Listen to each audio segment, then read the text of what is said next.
Scotty, you're actually the person who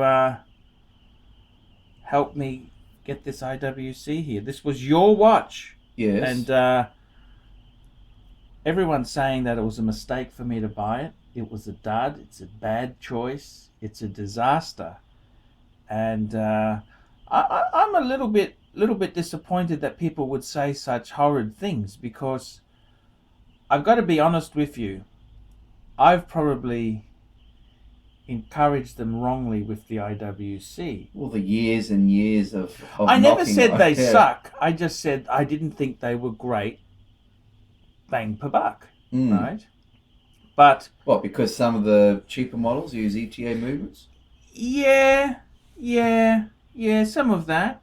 But I got to be honest with you. When you told me the story about this watch, that's when I really wanted it. Now, you tell me the story again if you don't mind. I'll keep it on video so I can go back to it and fall in love with the watch again. Yeah. The story goes. Yes. Tell me why you love this Ingenuier. Well, why this model? Because you're a pedantic fucker. Well, it all goes back to the time of walking to that Rolex boutique and falling in love with the Explorer 1 and its story, its history of the Explorer 1. Yes. That's why I bought it, but then later on, either paying it off, I decided, oh, look, maybe it is too small, I better go to the deep sea. But about that same time, when I started looking at watch videos online, I saw this model here, the Ingenuier, particularly that model, the 322701. And I just, wow, I was blown away. I really loved it. And then I'd always, over the years, always looking online to trying to get one at a good price. Yes.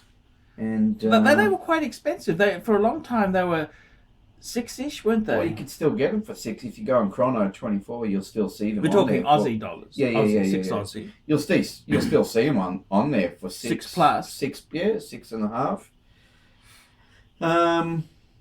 So this opportunity came where I could get this at a very good price. Yes. It did have a it had a dent in the small one in the bezel. Yeah. And I just look, it was hardly noticeable, but I wanted it perfect, and I thought, look, it's coming up for a service anyway, so I thought I'll send it in the IWC and get them to put a brand new bezel on. Yes. Yeah, so it's in brand new condition at the moment. It's completely serviced by IWC. Do you miss it? Looking back at this table here, we're doing talking hands. Do you miss it? Yes, I do. You look at it and think, I love that probably as much as you love your Breguet Type 20. Okay. Yeah. Now people will probably flame me for that in the comments. They can flame anyone they like. But yeah. Look, it's just up to the individual and what they like. The reason I bought this was that I really wanted to try something new. Everyone says ArchieLuxury, Polar, Man on the Moon, Reverso. I had enough. Always the same shit. Yes. Always. So I thought, hey, I'll get something quality. I don't want to buy something garbage. I wanted a nice quality watch. Now you also used to say negative things about Zenith. Now I wonder if you had bought a Zenith, would they be tearing you apart if you bought a Zenith? I wouldn't have bought a Zenith. Huh? I wouldn't have bought a Zenith. Great watches. Yeah. I don't like the design. I don't like the design. Yeah. Nothing really tugs it. Actually, I must admit there was a gold Zenith I saw years ago, which an El Primo in gold. But the IWC, what I loved about this, you told me the story before that the 322701 in-house movement. This uses the 80111 movement. 80110. Okay, sorry. Yeah. Which is completely in-house IWC.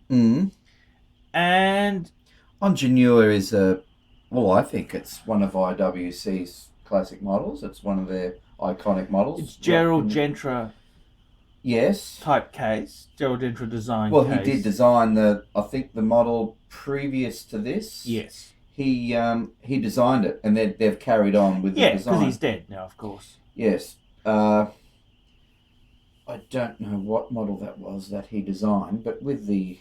But I mean, it's got his telltale signs: the porthole, the integrated bracelet. Yeah, his DNA's all over the it. DNA's. Yes. Now tell me this: you particularly like this IWC model. Why was this came out? When did it come out? 2006 or 7, wasn't it? I think it might have been... Oh, look, I can't... I'd have to go online and look it back up. Is it 04 or 07? I'm not sure. That's okay. And it was only available for a short time because they... I think it ran for about 5 to 7 years. Okay. Maybe closer to 5, Yeah. 6, 7 years. Yeah. It could have had something to do with the thick case. Maybe some people thought too thick for them. Yeah. But that's because it's housing that... the iron... yeah, that's right. The iron... Not the lead, the Faraday iron... cage to hold yes. the movement in, yeah. Yes. The anti-magnetic... Yes.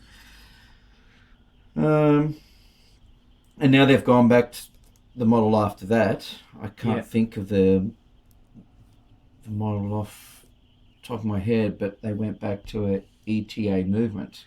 Yes. But interesting enough, it's the 30110 movement.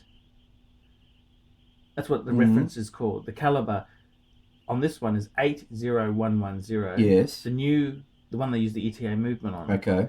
Is a 30110. Yes. This just and they nothing. Changed. Look, the newer model has crown guards, which I don't like. I prefer it without crown guards. I prefer it without. The dial, they lost the guilloche dial. Yes, they cheapened it, and it was cheaper too. It was a cheaper watch. Cheap model. It was a few mils thinner. Yes. And instead of 42 mil, it's downsized to a 40. Which is unusual. Why would you? I just looked at that and thought, no, that's the classic modern Ingenuier. That's the one that I fell in love with. Yeah.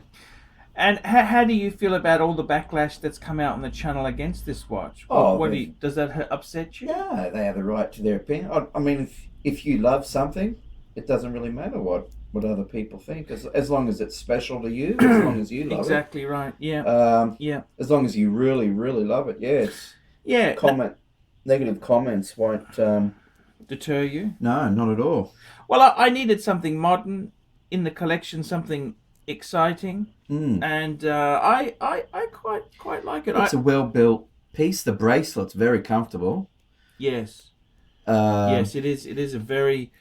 It is a beautiful piece. With it's a brushed finish, but then it's got polished edges. It's just really well done now, and going back to the movement, the in-house movement, extremely accurate. It is very accurate. Yes, we did some timing tests on that. Yes, over a 2-week period, setting it to the atomic clock online. After 2 weeks, I think it was plus 1 second over 2 weeks. I mean, that's pretty impressive. It's very impressive. I must say, in all honesty, I quite love this watch. I quite love what I love about. Let me tell you what I love about it. Okay, I love I think this is a AP at a Rolex price. With Jaeger-LeCoultre, it's Patek quality at Rolex price. This here is kind of like an AP because it's very much oversized. It's like a big offshore, the Royal Oak offshore type series there. And I love the Jaeger-LeCoultre design. I love the integrated bracelet. The quality is amazing. The brush and polish, just the way the links work, where you push in this little hole, and it's very comfortable on the wrist. Oh, incredibly even though it's quite a big girthy type watch, it's incredibly comfortable. Well, it's not as thick as the Deep Sea. No. If you hold that up against the Deep Sea, look at the case thickness. I think you'll find. Yes. The Deep Sea is thicker. Yes. And only by a couple of mil, I think. Yeah. 1 or 2 mil. I got to tell you, in all honesty, I like The design of it, I love that dial. The dial is killer. It's a black dial, but it's got the anti-magnetic coating, which from different angles it becomes a blue dial. Yes, I quite like that. That anti-reflective coating on the inside, I think, of the crystal. Yeah. I love the 6 and the 12. It's very beautifully done. Aesthetically, I think the dial is really well done. I quite like it. It's I got to be honest with you. I'm very disappointed that people have. I just put it out as a bit of a teaser. Yes. And said things, and I expected people to say, "Oh no, that's a really nice IWC," but they didn't. They just bagged. You bought a shitter. You bought a shitter. You bought a shitter. I think some of the fans probably really don't. They really hate it. No. And then probably a portion of those with of the negative comments are probably bagging it just to stir you up. Yeah. Perhaps. I mean, I think realistically, it's amazing bang per buck when you consider it was a 10,000. IWC is a good brand. It's a great brand. It's a great brand. It's a great brand. I mean, what tier category do you put IWC in? You're not going to put it in with Longines and Tag and Oris. No. Not even Amiga. I would say IWC. I would say IWC itself. I mean, IWC people would say it's better than Rolex. IWC owners, yes. they would say that. Yeah. They're very, very staunch. Yeah.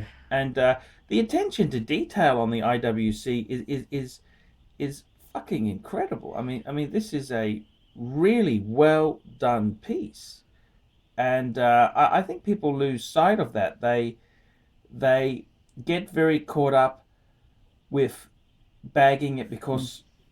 Well, the Ingenuier is one of their longest running models. Exactly. It's been out longer than the Milgauss.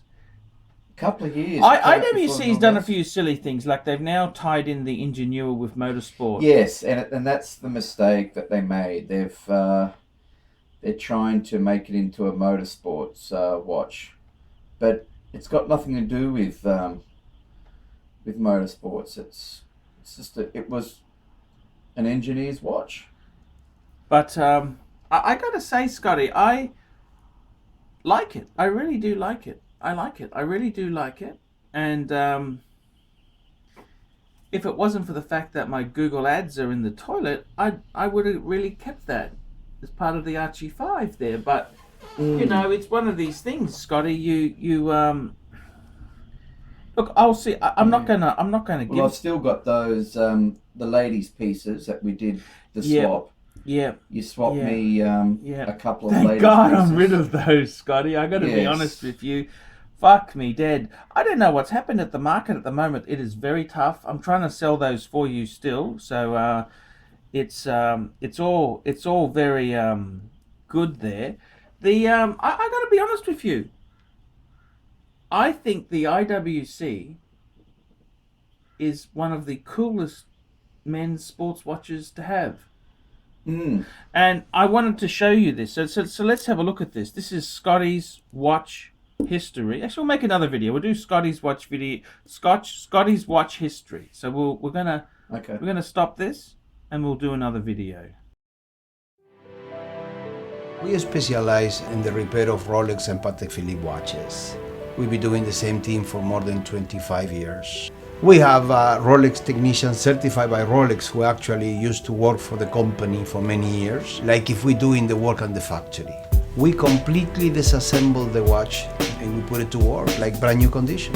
When you get a pre-owned watch, it's like if you're getting a brand new unit. The only difference is the money.